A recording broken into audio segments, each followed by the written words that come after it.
Hello प्यारे बच्चों, कैसे हैं आप सब। उम्मीद करती हूँ खैरियत से होंगे, अच्छे से होंगे और खूब मन लगा के पढ़ाई कर रहे होंगे। बच्चों, आप सभी का इस चैनल पे यानी ज़क स्टडी प्लैनेट पे आप सभी का खैर मकदम करती हूँ।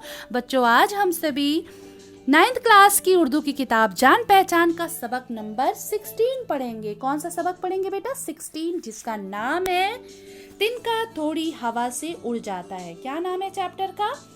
तिनका थोड़ी हवा से उड़ जाता है, जिसको लिखा है बेटा प्रोफेसर मोहम्मद मुजीब ने। तो ये चैप्टर शुरू करने के पहले हम सभी थोड़ा सा प्रोफेसर मोहम्मद मुजीब के बारे में जानकारी हासिल करेंगे। तो चलिए शुरू करते हैं। ओके। प्रोफेसर मोहम्मद मुजीब लखनऊ में पैदा हुए। इब्तदाई तालीम वहीं हासिल की। आला तालीम के लिए 1919 में ऑक्सफोर्ड यूनिवर्सिटी लंदन गए। वहां जदीद तारीख में बीए ऑनर्स किया और फ्रांसीसी जबान सीखी। बर्लिन जाकर उन्होंने जर्मन और रूसी जबानें सीखी। हिंदुस्तान वापसी के बाद जामिया मिलिया इस्लामिया नई दिल्ली में तदरीसी और इंतजामी उमूर से वाबस्ता हो गए। 1948 में जामिया के वाइस चांसलर बनाए गए। प्रोफेसर मोहम्मद मुजीब का शुमार उर्दू के मुमताज नस्र निगारों में होता है। वो मुअर्रिख, ड्रामा निगार और मुतरज्जिम भी थे। मुजीब साहब ने 8 ड्रामे लिखे, जिनके उन्वानात खेती, अंजाम, खाना जंगी, हब्बा खातून, हीरोइन की तलाश, दूसरी शाम, आजमाइश और ड्रामा करे हैं। प्रोफेसर मोहम्मद मुजीब अपनी मनसबी जिम्मेदारियों के साथ साथ तसनीफ व तालीफ का काम मुसलसल करते रहे हैं। उन्होंने 200 से भी ज्यादा मज़ामीन लिखे हैं। उर्दू और अंग्रेजी में उनकी 43 यानी 43 किताबें शाये हुई हैं। पेश नज़र सबक रूसी कहानी है से मोहम्मद मुजीब का तर्जुमा है, यानी जो कहानी हम सभी पढ़ेंगे। कौन सी कहानी पढ़ेंगे बेटा आज हम सभी? तिनका थोड़ी हवा से उड़ जाता है। ये कहानी रूसी कहानी है, लेकिन इसका तर्जुमा मोहम्मद मुजीब साहब ने बहुत ही अच्छे से कर रखा है। तो बेटा आज हम सभी इसे बहुत अच्छे से पढ़ेंगे। ओके, तो चलिए शुरू करते हैं बेटा। तिनका थोड़ी हवा से उड़ जाता है, जिसको लिखा है प्रोफेसर मोहम्मद मुजीब ने। ठीक है, ये तर्जुमा है रूसी कहानी का। ओके, तो यहाँ पे क्या है बेटा? एक उकाब घटाओं को चीरता हुआ एक ऊंची पहाड़ की चोटी पर पहुंचा। उकाब कौन है बेटा? एक ताकतवर और बुलंद परवाज शिकारी परिंदा होता है, यानी बाज, जो बहुत ऊंचाई तक बहुत तेज आंखों वाला, बहुत तेज ताकतवर परिंदा होता है। ओके, उसको उकाब बोलते हैं। आगे बढ़ते हैं। और चक्कर पर चक्कर लगाकर सदियों पुराने सागौन के एक दरख्त पर बैठ गया। वहां से जो मंजर दिखाई दे रहा था, उसकी खूबसूरती में वो खो सा गया और उसे ऐसा महसूस होने लगा जैसे दुनिया एक सिरे से दूसरे सिरे तक तस्वीर की तरह सामने रखी हुई है। कहीं दरिया मैदानों में बल खाते हुए बह रहे हैं, तो कहीं झीलें आईने की मानिंद चमक रही हैं। कहीं फूलों से सजे पेड़ पौधे झूम रहे हैं और कहीं समुद्र गुस्से के आलम में अपनी पेशानी पर बल डाले हुए अपने मुंह से झांक उड़ा रहा है। ओके, आगे चलते हैं। ऐ खुदा, उकाब ने आसमान की तरफ देखकर कहा। ऐ खुदा, उकाब ने कहाँ की तरफ देखा बेटा? आसमान की तरफ देखकर कहा कि मैं किस तरह तेरा शुक्र अदा करूं? तूने मुझे परवाज की ऐसी ताकत अता की है, परवाज मतलब उड़ने की, ऐसी ताकत अता की है कि दुनिया में कोई बुलंद नहीं जहां मेरी रसाई न हो। ओके बेटा, रसाई मतलब पहुंच। रसाई का मतलब क्या होता है बेटा? जहां मेरी पहुंच ना हो। मैं फितरत के हसीन मनाजर का लुत्फ ऐसे मुकाम पर बैठकर उठा सकता हूँ जहां किसी और का गुजर मुमकिन नहीं। उकाब और कुछ कहना चाहता था कि नजदीक ही से एक मकड़ी बोल उठी। ऐ उकाब, ये कौन बोल उठा बेटा? मकड़ी। उसने कहा, ऐ उकाब, तू आखिर क्यों अपने मुंह मियां बिट्ठू बनता है? क्या मैं तुझसे कुछ कम हूँ?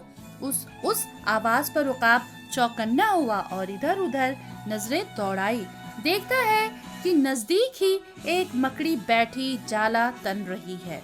उकाब ने पूछा कि तू इस सरबाफलक चोटी पर किस तरह पहुंची?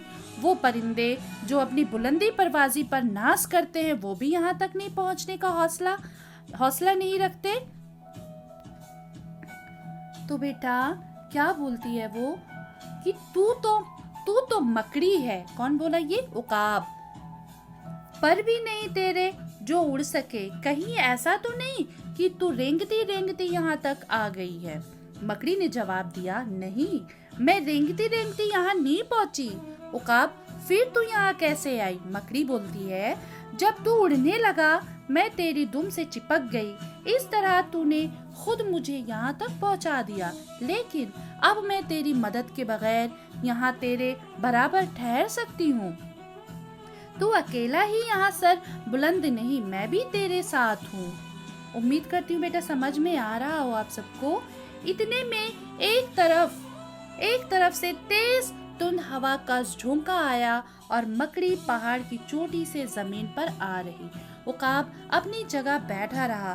दुनिया में ऐसे भी आदमी हैं जो मकड़ी की खसलत के होते हैं। खसलत बेटा आदत के होते हैं और अपने किसी हुनर या अपनी किसी काबिलियत के बगैर किसी बड़ी शख्सियत से चिमट कर समाज में अपना मुकाम पैदा कर लेते हैं और सीना फुलाकर ऐसे चलते हैं गोया उन्होंने अपने जाती जौहर की वजह से ये मुकाम हासिल किया है।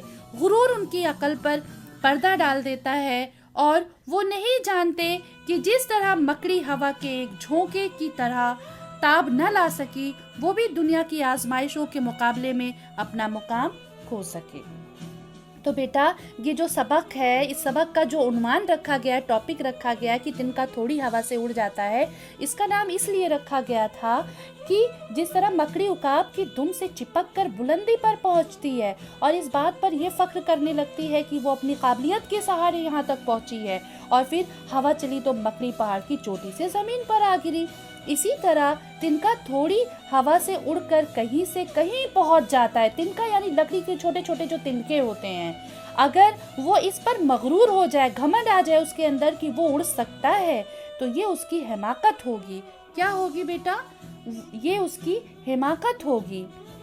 मकड़ी की बेवकूफ़ी को जाहिर करने के लिए ये उन्वान रखा गया था। तो उम्मीद करती हूँ बेटा कि आप सबको ये बहुत अच्छे से समझ में आ गया होगा। चलिए बेटा अब हम सभी इसका क्वेश्चन आंसर सॉल्व करते हैं, सवाल जवाब सॉल्व करते हैं कि पहला सवाल क्या है कि सागौन के दरख्त पर बैठकर उकाब ने क्या सोचा। तो सागौन के दरख्त पर बैठकर उसे जो मंजर नजर आया उसकी खूबसूरती में खो गया और सोचने लगा कि ये दुनिया एक सिरे से दूसरे सिरे तक तस्वीर की तरह है, तस्वीर की तरह उसी के सामने है। दूसरा सवाल क्या है बेटा? उकाब ने आसमान की तरफ देखकर खुदा से क्या कहा। उकाब ने आसमान की तरफ देखकर कहा, खुदा का शुक्र अदा किया कि खुदा ने उसे परवाज की ऐसी ताकत अता की है कि दुनिया में कोई बुलंदी नहीं जहां वो पहुंच ना सके। तीसरा सवाल क्या है बेटा? मकड़ी पहाड़ की बुलंदी तक किस तरह पहुंच गई। उकाब यहाँ पे सवाल क्या है बेटा कि मकड़ी पहाड़ की बुलंदी तक किस तरह पहुंची। तो आप सबको पता है कि जब परिंदा उड़ने वाला था तो उसके पर से लिपट करके वो वहां तक पहुंच गई थी। तो दुम तक कैसे यहाँ पे लिखा हुआ है, ध्यान से देखिएगा। उकाब जब उड़ने लगा तो मकड़ी उसकी दुम से चिपक गई और इस तरह उकाब जब उस बुलंदी पर पहुंचा तो उससे अलहदा हो गई। ओके, आगे चलते हैं बेटा। मकड़ी का अंजाम क्या हुआ।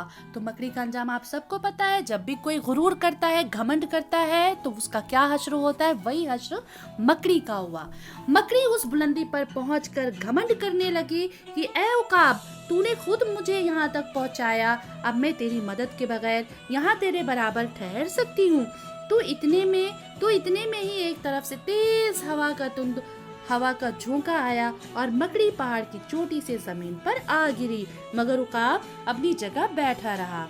तो दूसरा लास्ट क्वेश्चन क्या है बेटा कि इस कहानी से आपने क्या सीखा, क्या सबक हासिल किया? तो कह रहे हैं जब किसी हुनर या काबिलियत के बगैर किसी बड़ी शख्सियत से समाज में कोई मकाम मिल जाता है तो वो इस पर मगरूर हो जाते हैं कि गुरूर उनकी अक्ल पर पर्दा डाल देता है। चूंकि बेहुनर होने और बेसलाहियत होते हैं इसलिए दुनिया की आजमाइशों के मुकाबले में अपना मुकाम खो देते हैं।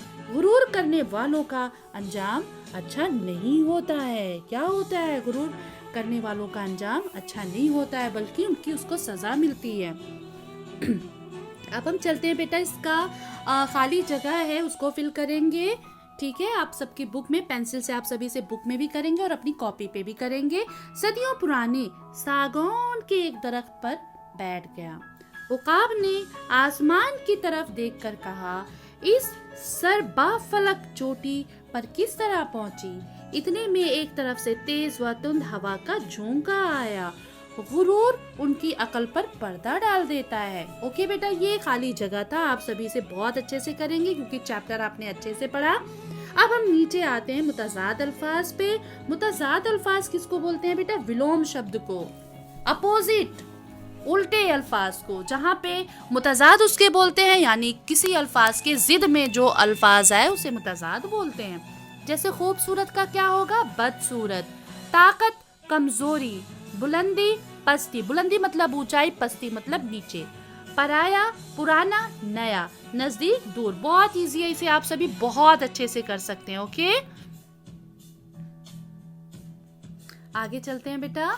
अब कह रहे नीचे दिए हुए मुहावरों के मानी लिखना है, ना कि जुमले बनाने। हमें सिर्फ इसके मानी लिखने हैं। अपने मुंह मियाँ मिट्ठू बनना यानी अपनी तारीफ खुद करना। ठीक है, अपने मुंह मियाँ मिट्ठू बनना, इसका मानी क्या होगा बेटा? अपनी तारीफ खुद करना। अकल पर पर्दा डालना यानी ना समझी की बातें करना, ना समझी की बातें करना, समझ जाती रहना। ओके, ताब न लाना, बर्दाश्त न करना। ताब न लाना, बर्दाश्त न करना। सीना फुलाना, इतराना, गुरूर से अकड़ना। सीना फुलाना क्या होगा बेटा? इतराना, गुरूर से अकड़ना। ठीक है, तो बेटा उम्मीद करती हूँ कि आप सबको बहुत अच्छे से समझ में आ गया हो ये चैप्टर। और सभी प्लीज अपनी कॉपी पे इसे नोट डाउन करेंगे और अपनी सब्जेक्ट टीचर से चेक कराएंगे। अगर आपका कोई डाउट हो बेटा तो आप सभी कमेंट बॉक्स में आप अपने सवालात पूछ सकते हैं। और अगर आपको ये वीडियो अच्छी लगी हो तो प्लीज लाइक, सब्सक्राइब, शेयर करना ना भूलें। थैंक यू, बाय बाय बेटा, बाय बाय।